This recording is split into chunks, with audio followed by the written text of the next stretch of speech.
Hello, Internet. I'm Vince Nicholas. This is my girl, Carolyn Fisher. And we are here to review Star Wars The Last Jedi. And we've been drinking. I almost said The Force Awakens. Let's review that too. Alright, double that review. Movie sucked. That movie was boring. Too much homage. It was too much like the episode 4 and 5 combined into one. But anyways. The Last Jedi is a movie starring Mark Hamill. There will be spoilers. Yes. Spoiler-heavy review. Right. And if you're the kind of person who gives a shit about spoilers, well, first of all, stop whining.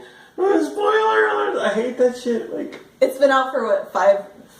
No, but even even the opening weekend, like, I mean, I'm not gonna go out of my way to seek out spoilers, but if I come across one, I'm not gonna whine like a girl about it. I'm just gonna be like, okay. And you know what? We still went to see the movie, and I still enjoyed it. Look, you don't want to get me started on spoilers, because if you're the kind of person who needs drama from a piece of fiction, from a movie, you got fucking issues on your own, okay? Alright. It's just a movie. Everyone calm down. It's 2.5 hours of your life. It's just entertainment. If you find out about a plot point here or there, just move on. It's not the end of the world. You don't have to cry. Okay. Okay, 10-second review, babe. Half good, half bad. Overall, I liked it. It was good. I don't know if that was necessary, but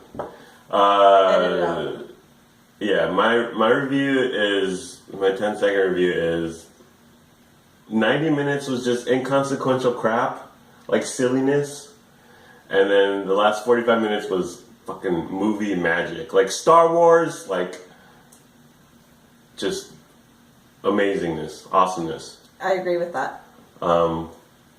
But the first 90 minutes, it's too long, it's a little rough. Okay, so that was our 10-second review. Let's talk about the good. The good, okay. Okay. First, the planet at the end it was like salt, it was like white, and then right underneath it was like red soil. And the way they had the ships, like, with the things hanging down from it, like cutting through. Visually, that was amazing. I was just beautiful, and it was made for the trailer. And I remember seeing it in the trailer, but still, just seeing that was just visually like marvelous. Like, I just ate that up. I love that stuff. I love the very first scene we see on that planet is that close up of Leia, and like half her face is covered, and she's just looking out, and she knows what's coming. That's a beautiful shot, and then the whole time from when they're on that planet to the end is really good. See, that's the thing about Star Wars is that, like, what I remember from Star Wars is, like, their backs are up against the wall, and you're like, how are they going to get out of this? How are they going to get out of this? Yeah. And that was consistent through all 4, 5, and 6.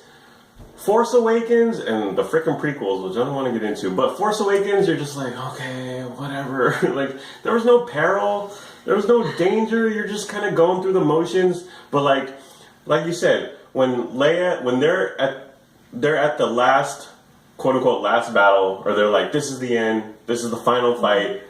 There's like 30 people left alive. Right. Then you knew something was at stake, and that's what I loved about Star Wars, and that's what, well, frankly, is missing through a lot of this movie, and all the Force Awakens, but that's something that really, like, if there's risk, then I'm into it. But if they're just like, Finn's running over here and Poe is running over there, I'm just like, who cares?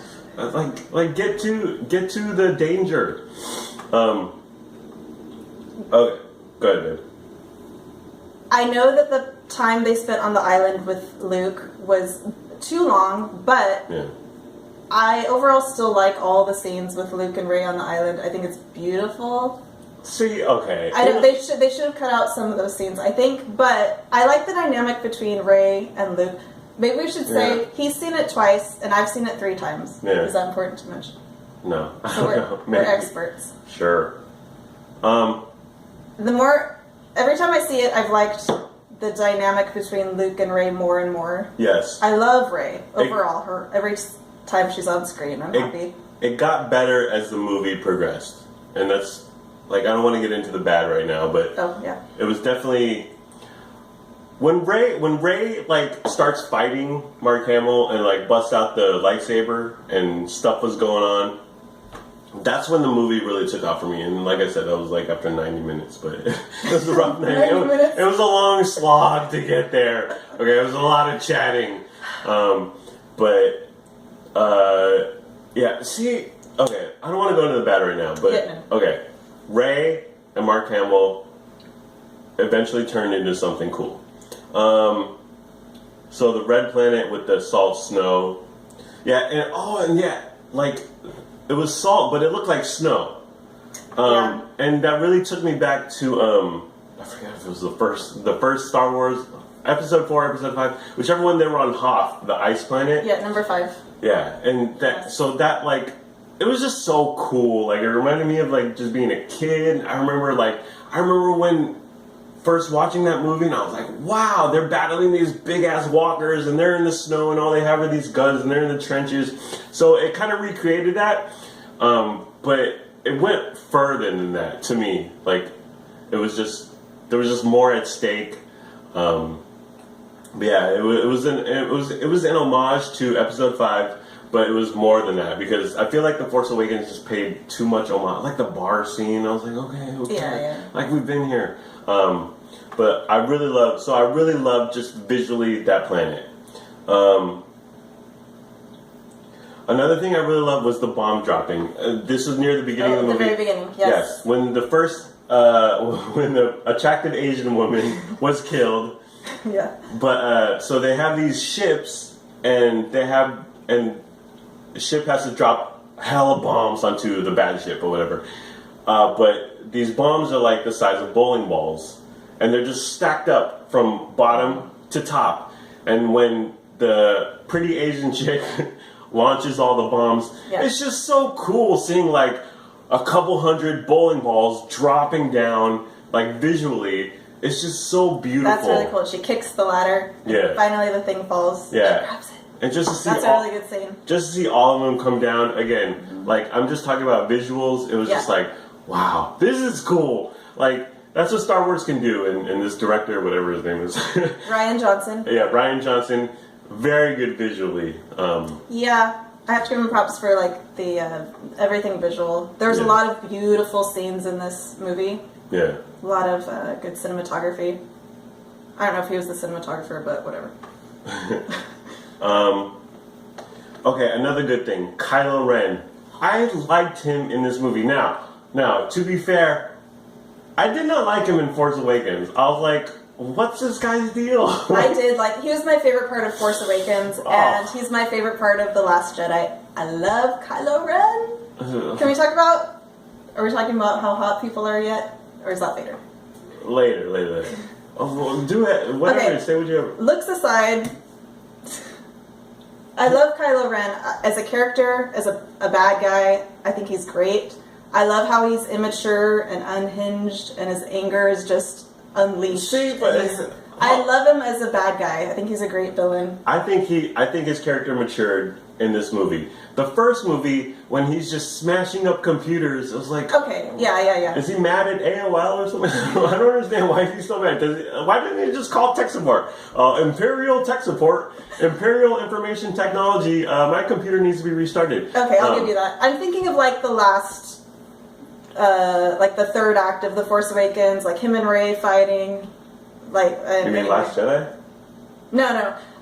He wasn't as likable in The Force Awakens, but I liked him as the movie went on. Well, but in this movie, beginning to end, he's my favorite character. I think the big point is when he takes off the mask. Props to Snoke for saying take that thing off. Which is very early in this movie. Yes. I hate masks. Like, it's so not scary. And when you can't see their mouth move, you're just like. And this goes back to frickin' Bane in the Batman movie. Yeah. You can't understand him. You can't understand him. You can't see his face. You can't see his expressions because the frickin' mask is covering everything. So I was like, what the hell, dude? I was glad he didn't wear it the rest of the movie once he took it off. He smashed it, right? He smashed it. Yeah. He took it off. He smashed it, and so he goes from like this odd voice, like the frickin' teacher in Charlie Brown, or whatever, where this disembodied, hard to understand voice, to where you see his face, and you see the anger, and you see what's going on, and that just opened up his character for me, and I loved him. Yes, Man. Totally. He became his own. I love him too. I love the dynamic between him and Rey.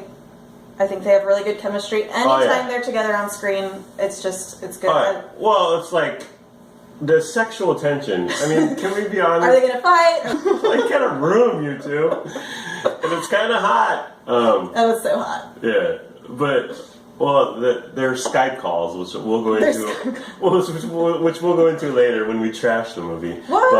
But babe, there's Skype calls. I liked it.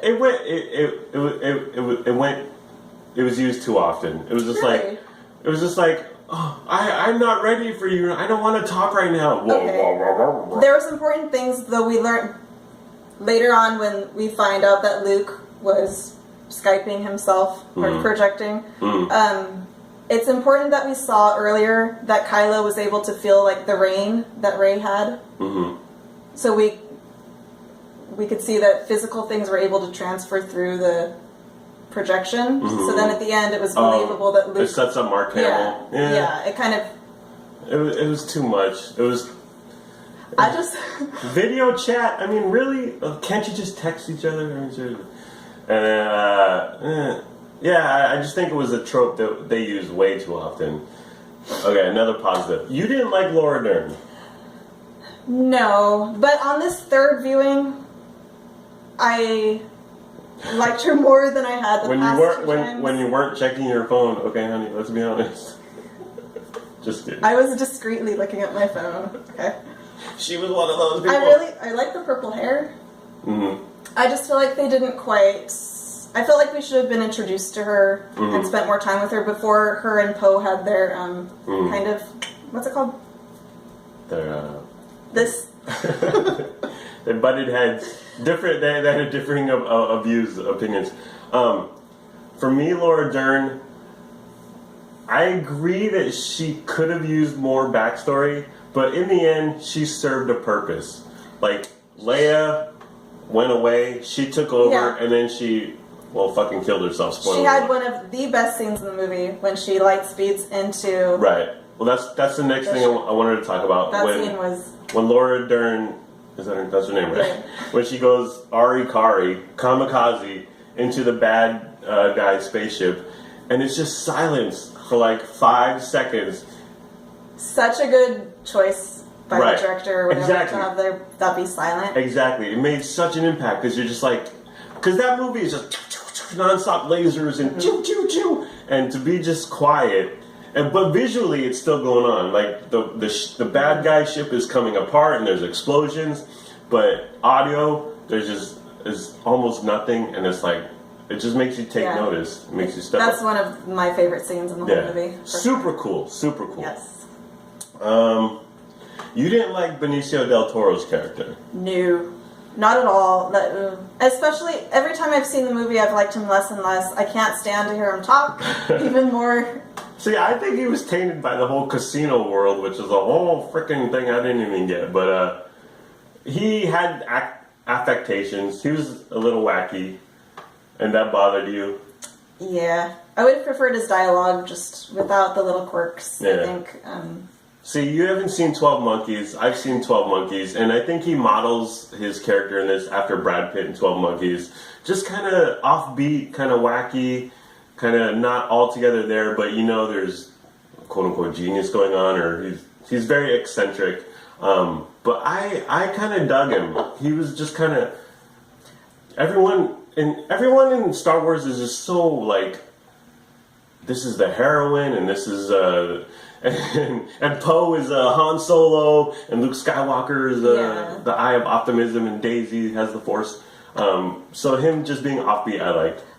I did like how his character was just self-serving. He was just whatever worked best for him. I liked his story. I just didn't like his persona. His interpretation of the character. I thought it was cool how he or not cool, but I liked how he kind of turned on Rose and Finn. Yeah. Not turned on, but he was just out for money and his own personal gain. Well, he makes a statement where it's like, dude, it's a war machine, and why be on one side or the other, but just kind of don't take a side and just try to profit from it. Anti-war statement. Star Wars has, like, the original trilogy is very black and white, good guys, bad guys, and so he's kind of just neither. And I did like that aspect. Yeah, it was cool. It was cool to see, as you were just saying, instead of just good, bad, good, bad, good, bad. It was just like, this guy is out for himself and trying to get some money. But things are more complex than just good guys, bad guys. Another cool thing, I love Snoke in this. Like, in Force Awakens, I was just like, whatever. Yeah. Like, I didn't get him. I didn't think he was mean. I didn't think he was evil. But in this, they do him so, like, the computer graphics animation or whatever, he's ugly as fuck. He's scary, he's evil, and he's fucking cool. And I totally dug him. A lot of people complained that he was too just an old guy in a robe, but I was happy with how they made him look. I liked his gold bathrobe. Right, what's wrong with the old guy in the bathrobe? I thought he was pretty powerful and menacing. Yeah, definitely. I believed him as being like Kylo and Hux's master, and he was cool. See, he was like analogous to the Emperor in episode 4, 5, and 6. He was just a hardcore, old, evil mofo. And that's what you want out of him. And yeah, he was CGI and he wasn't a real person, but I don't care. The CGI was great, I thought. It was fantastic. It was really good. And some people say like, oh, I can tell he's fake and that takes me out of the movie. It's a freaking movie, okay? It's a freaking movie. It's Star Wars. You have to suspend disbelief. Exactly. Like all of it. It takes place in space, and there are ships flying around. There's lightsabers. Suspend your disbelief for 2 seconds. But I thought Snoke was so cool. And the scene where Kylo Ren cuts him in half, which I think is super cool. That's my favorite scene in the whole movie. That scene in the throne room or whatever it's called. Right. It was just like, okay, because then, see, this goes back to peril and risk.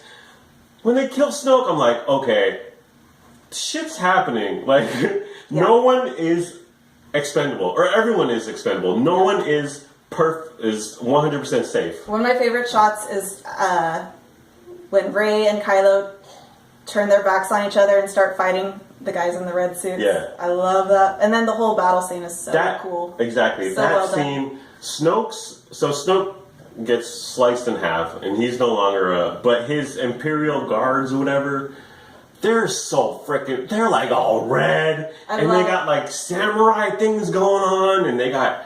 The visuals of that whole scene is so awesome. So good. Like, just the fight. So it's Rey and Kylo versus like 10 red Imperial Guard dudes, and it's so cool. And it's just like so cool. That's when that goes to the bomb dropping and the red white planet. It's just visually something beautiful, and you're not going to see on freaking TV or YouTube. It's movie magic, and that's the stuff I love. That's why we go to the theater to watch it.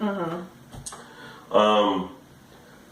I love Poe. Now, he is a freaking handsome bastard, okay? Let's be honest. Oscar Isaac is a handsome man. He is so freaking beautiful.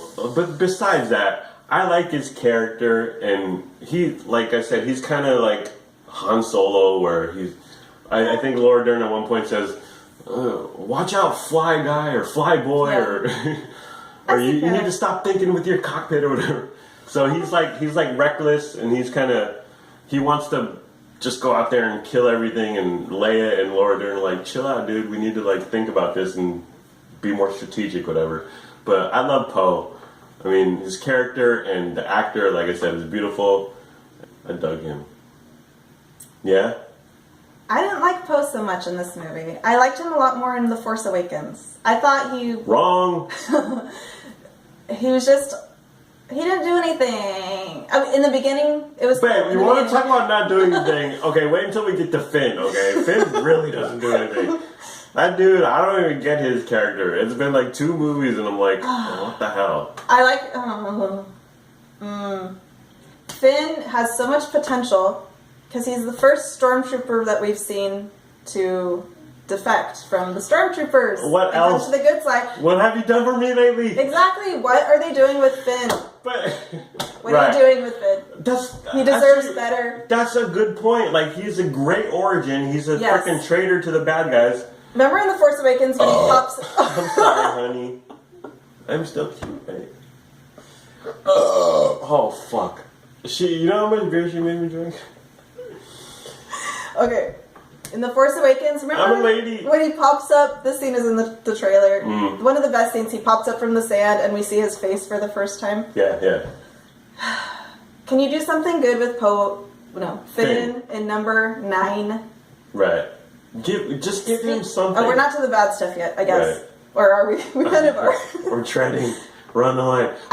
It would have been so wonderful and such a good thing if he had gone into the canon and sacrificed himself. Oh. I liked him in that scene. He took off his headphones. He wasn't listening. He was gonna go for it.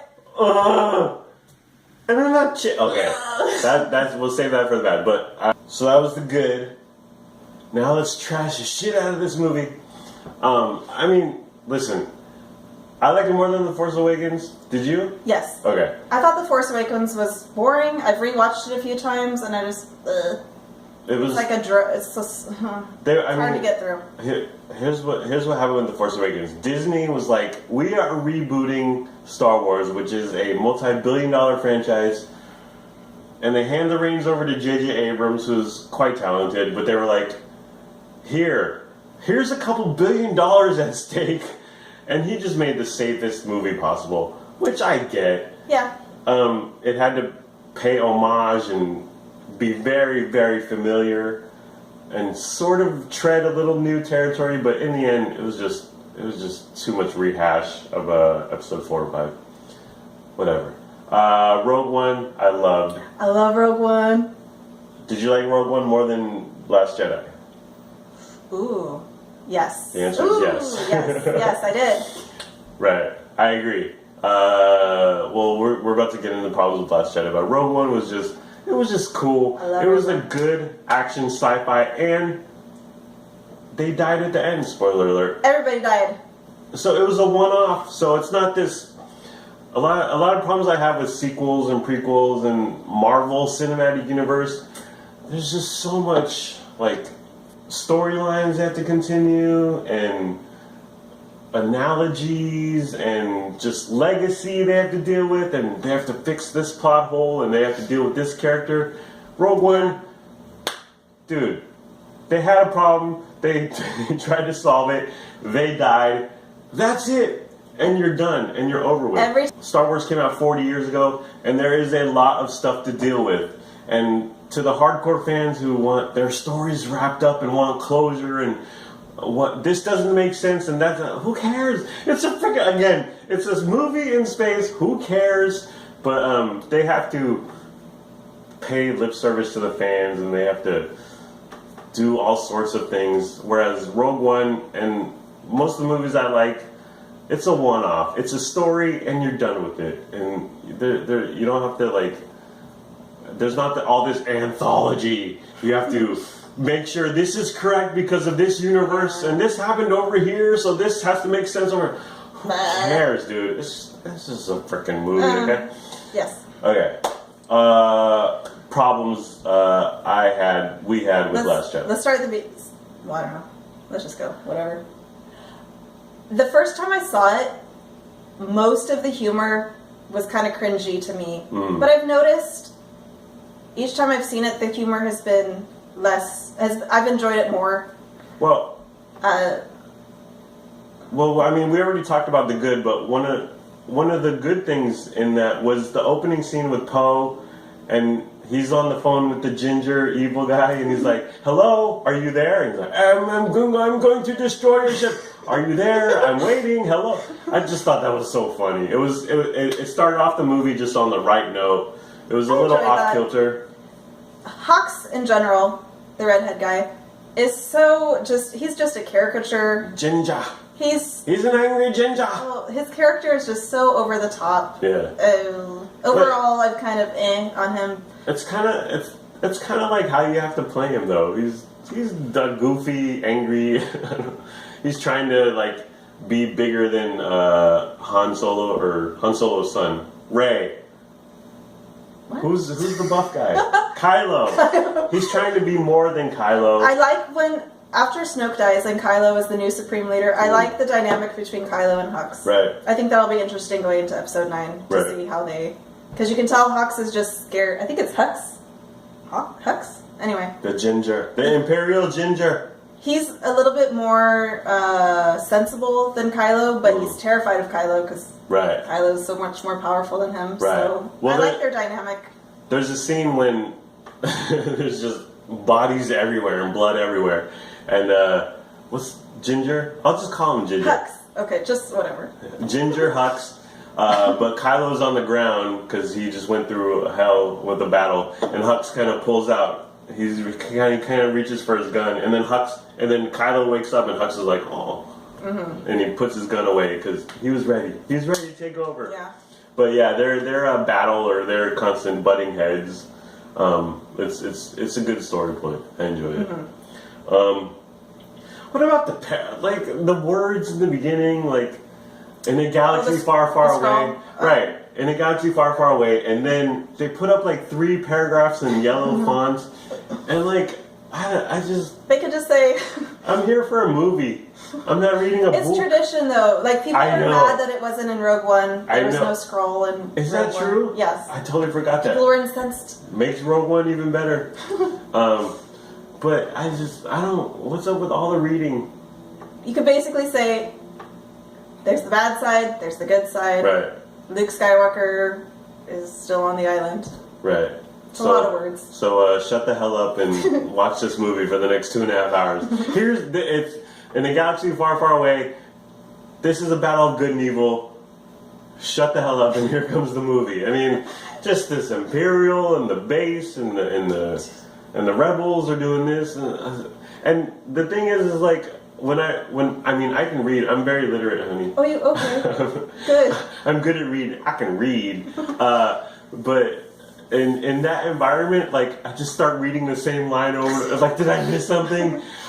So I start reading the same paragraph, and then it's going away. Like they move it farther and farther away for more paragraphs to come. So I'm just like, I gotta read that over and over. After the second paragraph, I thought it was done, and then I was like, oh, there's a third one. Okay, I'm still reading. I mean, am I in an Amazon Kindle? Like, what the hell? Just get to the plot devices. Okay, now this next one, my next problem. Listen, rest in peace, Carrie Fisher. Okay.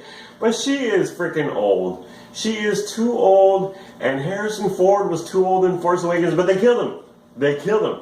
Yeah. I remember in Force Awakens when Harrison Ford like punches the bad guy, and I was just like, did that hurt the bad guy at all? It looked like it hurt Harrison more than it hurt the bad guy. And listen, God bless Carrie Fisher and rest in peace and all that. But she is so like you see her and she is. You just think, wow, she's old, and she talks old, and let's be honest, she's sitting in a lot of the movie. Yeah, but something I thought about on my third viewing is that goes with the character. The character of Leia is defeated. She realizes the dire straits that they're in. Yeah, and she's sort of like the elder statesman. She's been through it all or whatever.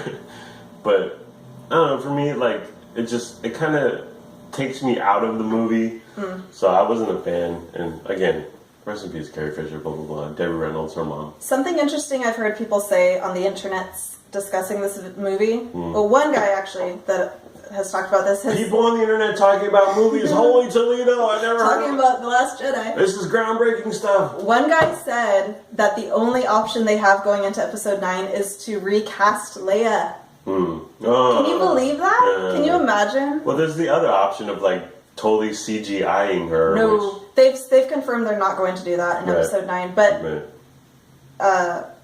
I can't imagine her being recast. That's just No. that would not work. So I don't know what they're gonna do with her, but as an expert, I would say to that, no. Yeah, no.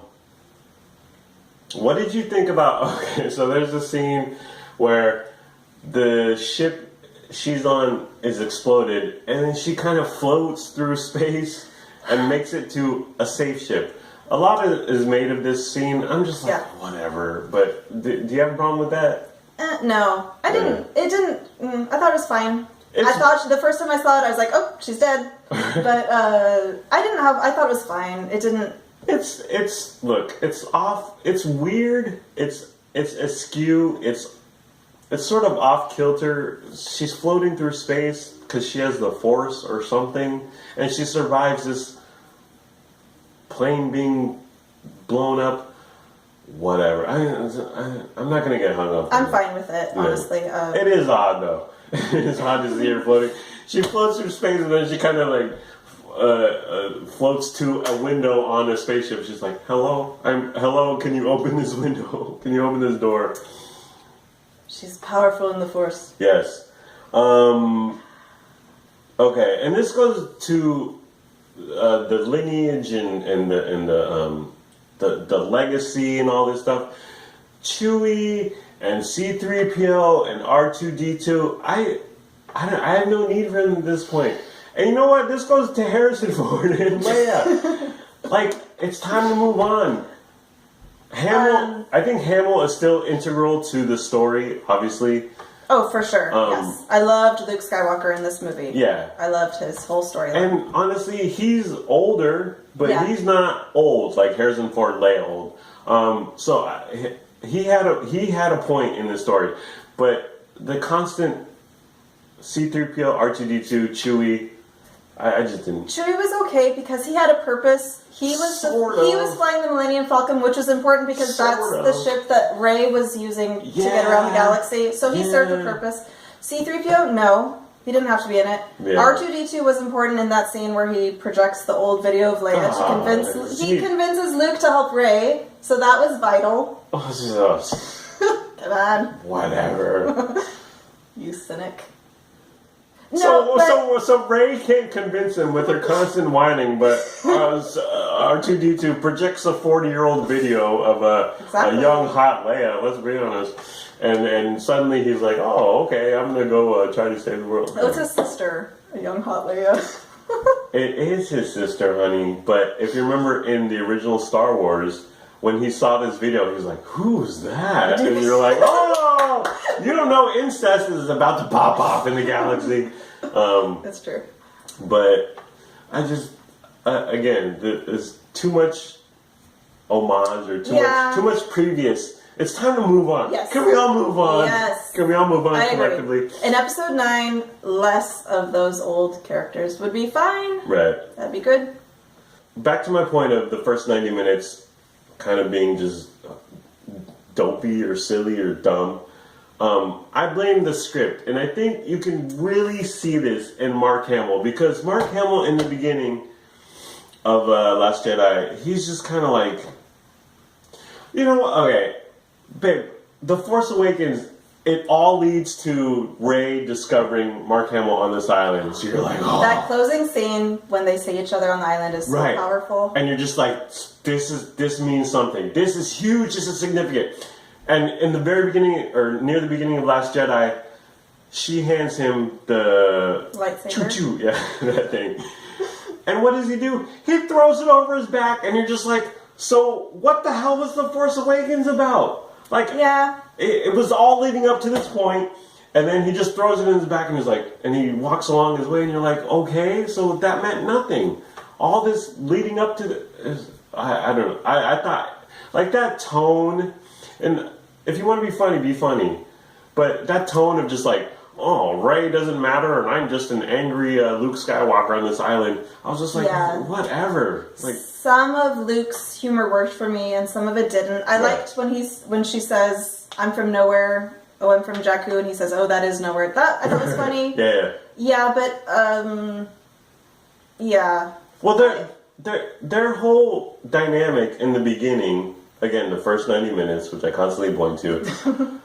she's like trying to get him to save the world or whatever, and he's like, leave me alone, and it's just constant headbutting, and it's just like, okay, can we get past this? That does go on for too long. They should have shortened that whole. Yes. Yeah, and they're arguing about the sacred texts, and but again, I don't blame this on Hamill. I blame it on the script, because fast forward to the last 45 minutes, Mark Hamill saves the day and is freaking awesome in the end. I thought his acting and his portrayal of Luke, beginning to end, was great. So yeah, any problems with him, I blame on the script. Yeah, and he actually has said publicly, I don't know if you know this, but he said that what I forget his, I'm paraphrasing, but like this Luke Skywalker is not my Luke Skywalker, because my Luke Skywalker was like full of optimism and hope and positive.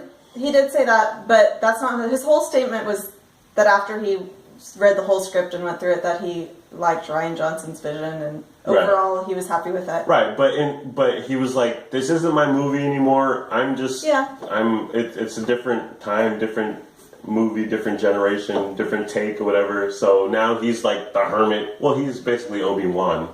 He reminds me of Yoda being on Dagobah. Yeah.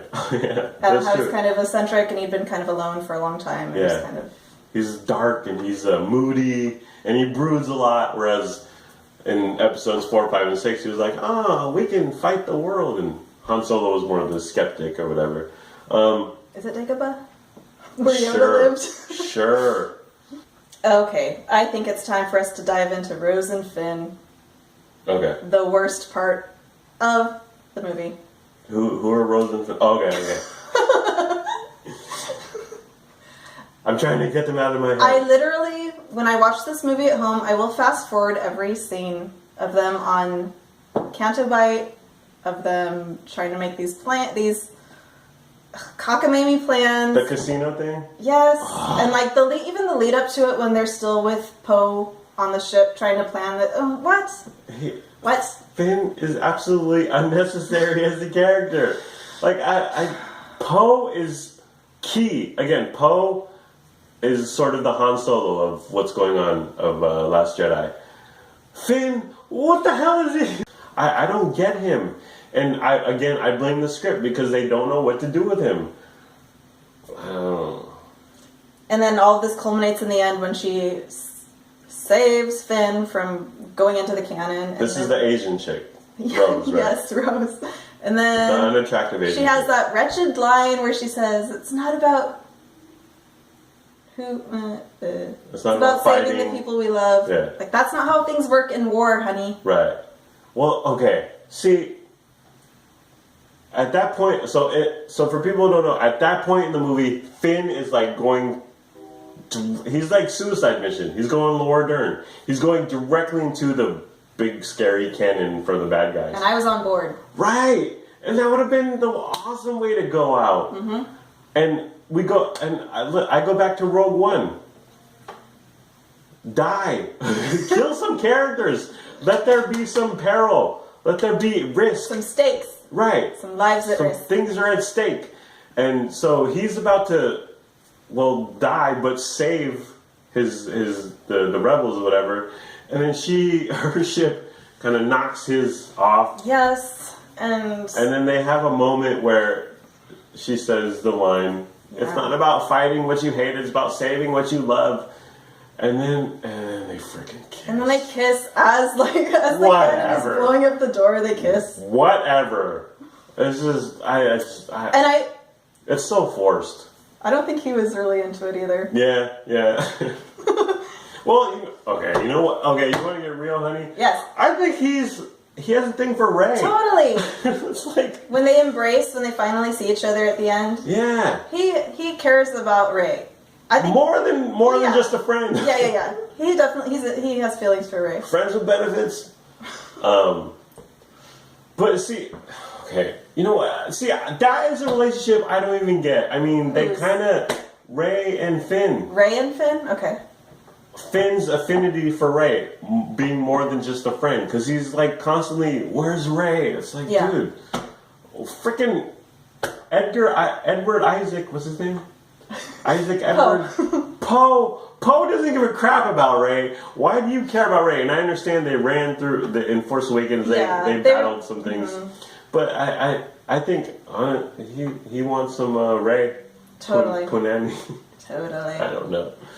Will there be a love triangle in Episode 9? Rose, Finn, and Rey. I hope not. Well, that's another thing. The Rey. I think the Rey Finn thing I don't get. It's odd, and then the constant Finn Poe bromance. I think it's completely contrived. Like I don't get it at all. Like okay, freaking Han Solo and Luke.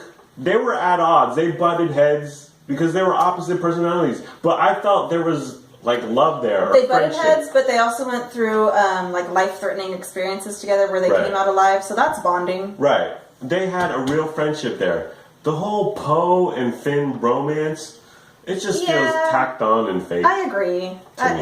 Yeah. But there wasn't much of that in this movie as opposed... Much more in The Force Awakens, I feel like. Yeah. Oh, yeah. Okay, now... The chase. The bad guys and the good guys. Like, the good guys have a certain amount of fuel. And they're all in light speed. Yet the bad guys are constantly shooting at the good guys. Like it was like the slowest chase of all time. It was kind of. They were in close range of each other the entire movie. It was just. I didn't. Again, no danger, no peril. You're just like, how long is this quote unquote chase gonna go on? The whole dynamic between Laura Dern's character and Poe irritated me. It wasn't that bad, babe. I didn't like it. But the chase where these ships are moving. Supposedly they're at light speed, but they're really moving at like 5 miles per hour. There's nothing really going on, and it just continues to extend the movie. And you're just like, how? This movie was so long. It's like 2 hours 25 minutes or something. It should have been about like a half hour shorter. It should have been a half hour, let's be honest. But yeah, it was the chase and the ginger bad guy constantly saying, "We've got them now." It's like he said that like 5 different times. It's like, no, you don't, dude. It went on too long. Yes. The ginger. They're out of time. They're down to their last fight. They'll be finished. And it's like, okay, when is this chase going to end? Again, there's allegedly in light speed, and the good guys are allegedly running out of fuel, and the bad guys are like firing lasers right near their ship constantly. It was just like, who cares?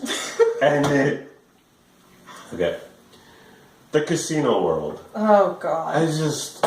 Whatever, dude. Like... So... dumb. It was just not... I didn't care about anybody there. I didn't care about the horse creatures they saved. Yeah. I didn't...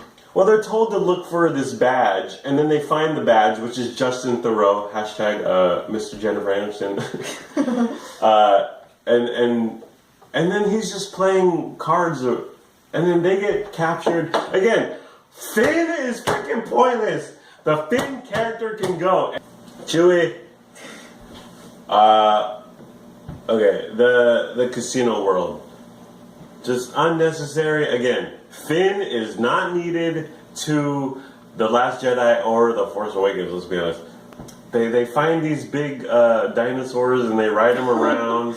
They maraud around the city and they break things. They kill a bunch of people when the big horse dinosaur things run through the casino and the town. Right. They find Benicio del Toro, who is important to the story, but everything around him and that stupid planet is just not needed and superfluous and it just could have all been cut out. And the whole like So is the Asian chick from there? Is that her deal? No, she said she'd never been there before. But she knows about the evil rich people treating the dogs poorly. I think she grew up.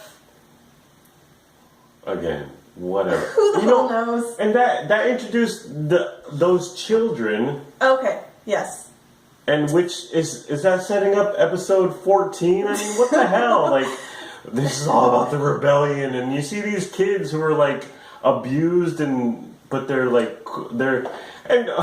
you talk about the kid who's like sitting in one of the stalls with the big dinosaur thing, and it's like, are you sitting there when he poops? Like, do you live in that little stall there with the tauntaun horse thing? It was just confusing. I liked the sentiment of the very final scene where the kid's broom floats to him and he catches it.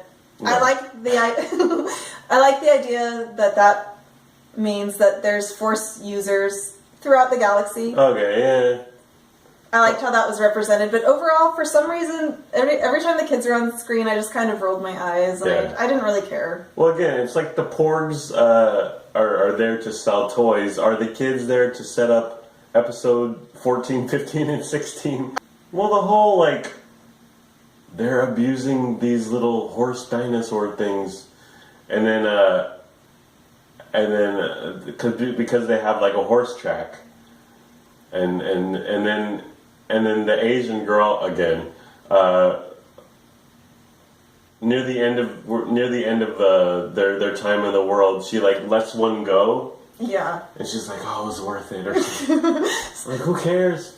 Every time I've seen it, I just keep thinking they're just gonna catch them again or catch others. Right. You didn't help anything. You didn't solve anything. Is she in freaking? They're just gonna get new horses to race. Is she in PETA or what? Like, what's her deal? Like, why is she so butthurt about these horse dog things?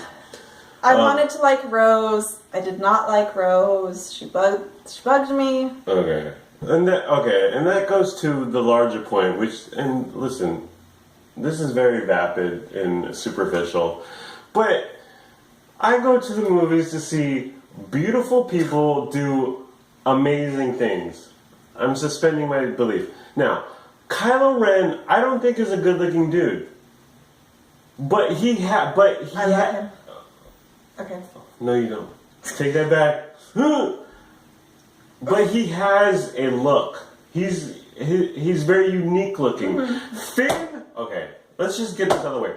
Finn is not good looking. Rose is not good looking. And then the white chick who sort of looks like a poor man's Amanda Seyfried. Oh. She had the buns. That's Carrie Fisher's real life daughter. Oh, rest in peace, Carrie Fisher. Oh, but she is not very attractive either. And nepotism. It starts with a Finn. It starts with Finn, and it goes to Rose, and then the Amanda Seyfried Fisher Jr. These are not attractive people, and I want to see if they're not beautiful. I want to see unique-looking people like Kylo Ren. Okay, I'll give you that. Again, not good-looking, but he has a look. He has some character in his face. As opposed to Finn, who is just mediocre looking, and that just bothers me to no end. Again, Poe. Okay, let's get real, babe. Poe is freaking beautiful. He is a gorgeous man. Rey is freaking beautiful. Oh, she's beautiful. Hashtag eyebrow goals. Okay, now hashtag perfect skin. Now, okay, her boobs are kind of small. She's A cups. But I'm looking past that. Don't get surgery, kids. Don't get breast implants. God gave you your body, Rey. You do you. You do your thing. She's beautiful, but Finn, the Asian chick, Rose, and Rose's sister is flipping beautiful, but they kill her off. Okay, they should have killed Rose off in the beginning, and then had the hot Asian chick who looks like she's straight out of like an anime Japanese cartoon. They should have had her throughout the rest of the movie. Finn, Rose, and Carrie Fisher's daughter, which makes me feel kind of bad. Rest in peace, Carrie Fisher. Pour a little liquor out for Carrie Fisher or something. But it bothered me to no end to see these very average looking people on the big screen, on the silver screen. They should be beautiful or distinctive. Like Laura Dern is the older lady, and I wouldn't consider her beautiful, but she has a look, and she had the purple hair, and she had the dress. She's pleasing to the eyes. Right, she had a thing going on, whereas Finn was just wearing like a brown leather jacket with a couple bullets hanging off the front, and it was like, dude, again, get rid of Finn. Kill Finn off. Hashtag kill Finn. I think Kylo Ren is hot. I have a soft spot in my heart for Adam Driver, the man. Every movie he's in, I'm happy. I love him. Again, I love Kylo Ren, the character. How about that shirtless scene? Yeah. Were you turned on? Does he even lift, bro? I mean, yeah. I think he does. But you know what? You want to bring that up, babe.